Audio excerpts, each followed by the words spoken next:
ആരായിത്തീരണം?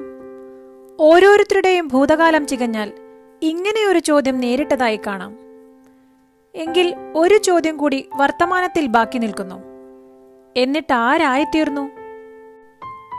താൻ ഗർഭസ്ഥ ശിശുവായിരിക്കെ തന്നെ അച്ഛൻ മരിച്ചു. പിറന്ന് ശൈശവം കടക്കും മുമ്പേ അമ്മയുടെ സംരക്ഷണവും നഷ്ടപ്പെട്ടു. മുത്തശ്ശിയുടെ ചെറിയ ലോകത്ത് അവൻ വളർന്നു.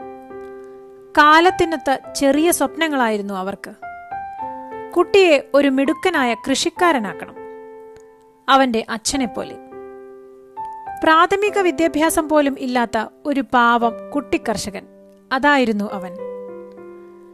പക്ഷേ കൃഷിയിടത്തിൽ അവന്റെ മനസ്സ് നിന്നില്ല. ഏറ്റവും പരാജിതനായ ഒരു കൃഷിക്കാരനായി ആ കുട്ടി മാറി.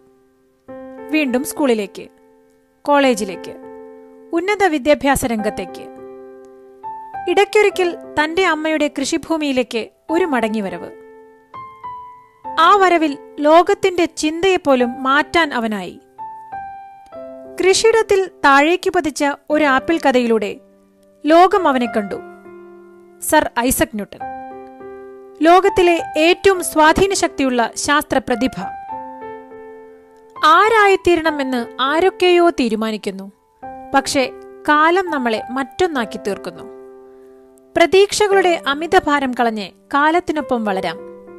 ഏറ്റവും അനുയോജ്യമായ ഒരിടത്ത് കാലം നമ്മെ എത്തിച്ചിരിക്കും. ശുഭദിനം.